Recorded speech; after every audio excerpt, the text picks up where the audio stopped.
Hello and welcome back to my channel. Now, last year I did a spring clean in January video where I went through all of the books that I wanted to unhaul, and there was one prompt in particular which was books that you have duplicates of, and at the time the only duplicate I had was of Dracula. I had a couple of other classics that I had duplicates of, either because I had scribbled all over the books that I had originally because they were uni copies or they were just old copies or whatever, and then I bought myself some like nicer, prettier copies. However, since that video, many moons ago, I have got more duplicates, or I have replacements of books. So this is... So these are all the books that are so nice I bought them twice.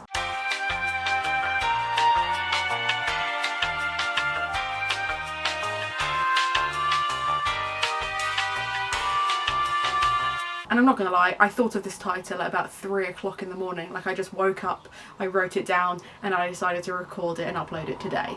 So if this is absolute carnage, chaos, and completely out of the blue, that is why. This is not the video that I originally had scheduled to film today. I just woke up and thought, that's a genius idea, knowing damn well that I had duplicates of things, or I simply replaced them. So yes, these are all the books that I loved so much I felt I needed to have a second copy or a replacement copy or whatever. And I actually want to come back to Dracula because when I first recorded that video I had lent my very, very pretty hardback Barnes & Noble copy. Now this is not the same as that one, but I have since lent it to a friend. Lockdown has happened. I don't know if she still has it or it's been lost because she's like moved house twice, so chances are it could have been lost in the move, or it will eventually come back to me. But regardless, with Gothtober on the horizon, I wanted to have my copy of Dracula back. And this is weird because it's a leather one as opposed to the hardback. It's the only one of it that I have, but I had to replace it. So Dracula is one of my favourite classics. It is a classic mystery. It is one of the OG Gothic books, and it's a great story. If you haven't read it before, I don't know what you're doing with your life. Basically, Jonathan Harker visits Count Dracula at his castle out in Romania, and some weird shenanigans happen. And when he returns to London, Dracula follows him and starts harassing the local populace, basically. And it's really, really interesting. It is a traditional mystery in the sense that there are clues, there's evidence.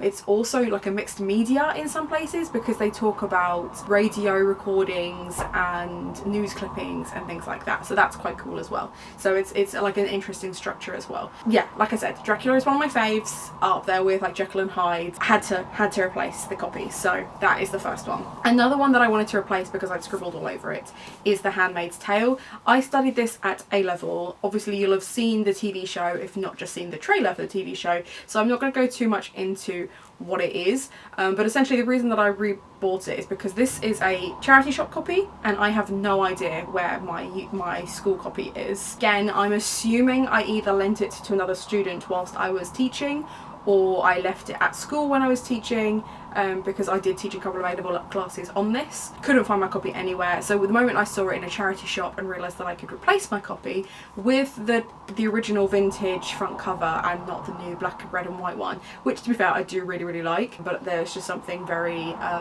nostalgic about this front cover for me in particular because it was so important to me. When I studied A-level English, it was one of the few subjects that I could really, really get behind. I hadn't chosen it originally for my A-levels, and when I retook my A-levels, English Lit just sung to me. It was just the perfect course, and this was one of the first books I studied. So this and The Kite Runner are both really, really important books to me because it was one of those turning points in my life. And Margaret Atwood is such a stunning writer. Like, I really, really enjoy her writing style when she looks at dystopias and things like this. Like, I just find her fascinating. So really, really important read to me. Was really, really pleased to replace it. Another one that I've definitely lent to someone and I have no idea who, because I didn't write it down, was Uprooted. So I replaced my copy of Uprooted. That's why this copy is absolutely pristine. I really enjoyed Uprooted. Uprooted was one of those books where I kind of came out of uni not wanting to read anything ever again, and Uprooted got me back into reading. It's such a dark, whimsical story. Naomi Novik has a very patient, slow writing style, and what I liked about this one is there is this toxic wood that is creeping closer and closer to civilization, and people are having to use fire and stuff to like fight it back, and once it gets its roots in you, that's it, you're a goner.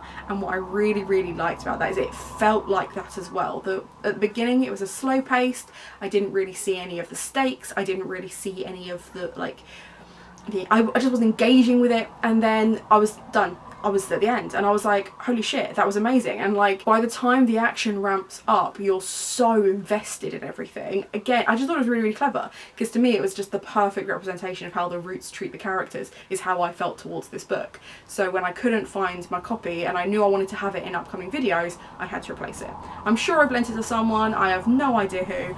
I have since started writing down who has what books and on what date I gave it to them, so that if after 6 or 7 months I haven't got that copy back, I will just chase them for it, because if they're not going to read it, I'll just take it back off their hands, you know what I'm saying? That was the other one. Then we have Philip Pullman. I have recently, I had this bind up for a while. I never originally owned them because I borrowed a friend of mine's copies, and then I spilt milk all over them and had to replace his copies, which was super awkward. But this is the only one that I have, the only copy that I have at the moment. I was hoping before I filmed this video that my new copies would arrive. I've ordered the Scholastic hardback editions with the original front covers, because they've just re-released them. I'm assuming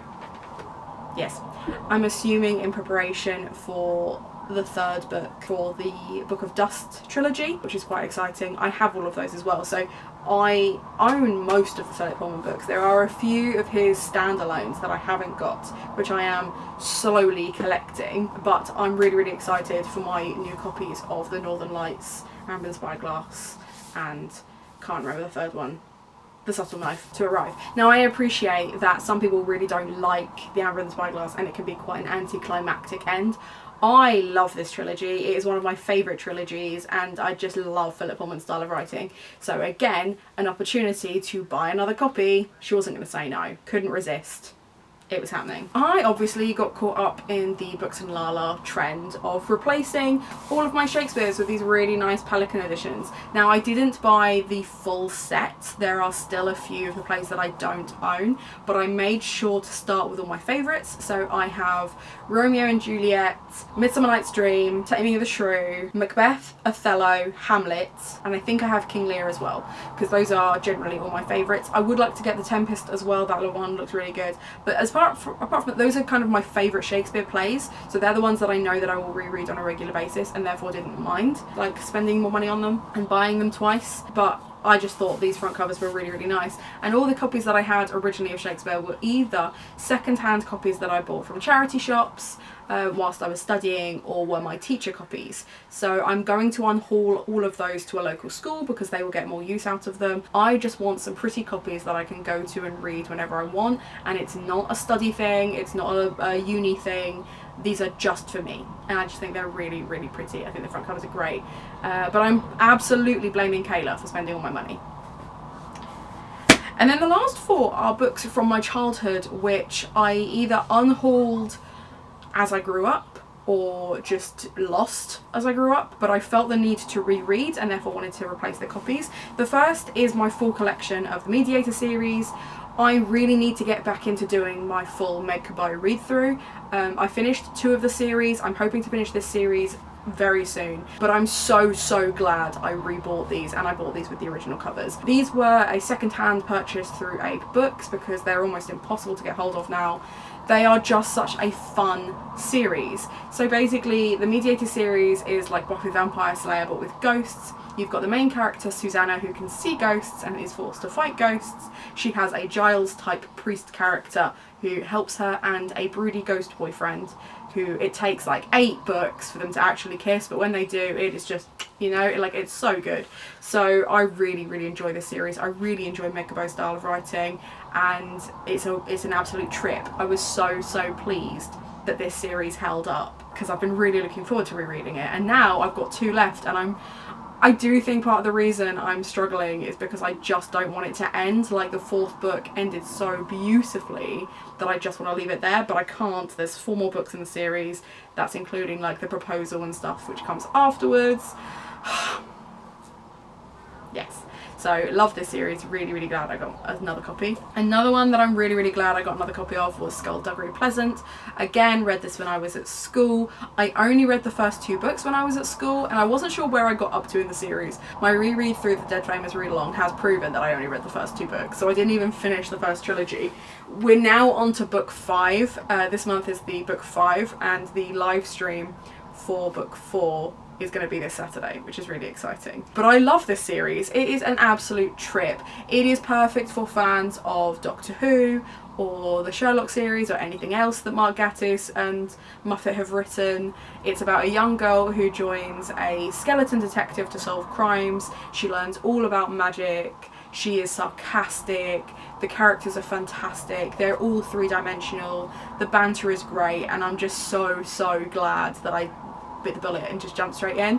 I was quite intimidated by it as a series because there are already 14 books out, and the most recent books are huge considering they're middle grades. But I'm really glad I jumped back in and bought this again. And now, at least as I buy them, I am replacing each one as I go. It's all spanky new covers, so I love that for me as well. And then the last 2, like I said, are kids books that I just have I need to reread but haven't quite got through to rereading yet. Ella Enchanted. Turns out I can get this through my shop, so I was thrilled. This was one of my favourite books as a kid, and I know exactly what happened to my other copy of Ella Enchanted. Is I wore it to death. I read it so many times and it fell apart in my hands. So having a brand spanking new copy, but with the cover that I had as a kid, the film is trash. I hate the film, but the book is so good. So I'm really excited to reread this, and it's nice and short, so I doubt it will take me very long to read either way. But yeah, so I'm glad I replaced that one as well. And then the other one I replaced because I really enjoyed the front covers is Vampirates. It's kind of like a 12th Night retelling, but with pirates and vampires and pirates fight each other. 2 twins caught in like a shipwreck, and one is saved by pirates and one is saved by vampires, and they end up fighting against each other, and it's a really interesting sibling dynamic. There is like a love story between the main character and the vampire, I believe, but again I need to reread it because there's things that I don't remember about it, but I just really enjoyed these kind of traditional tattoo style front covers. They've done that for the original trilogy. There are 5 books in the series, so I need to see if they did the other 2 in these covers as well, because I just think they were absolutely stunning. So there we go. Those are books that were so nice I had to buy them twice. I'm going to keep saying that title because I'm so proud of it. I'm so proud of that as a title. I genuinely think that's one of the most clickbaity things I've ever written in my entire life. But it just feels also really trivial and whimsical and fun. Most of these books are available via Waypoint Books, so if you liked this video, please go to Waypoint Books and support me and my content. Let me know the last book that you bought, knowing damn well you already had a copy, because those are our favourites, I think. And then other than that, I hope it's nice and sunny where you are and that you're having a nice day. And I'll see you Friday. See you Friday.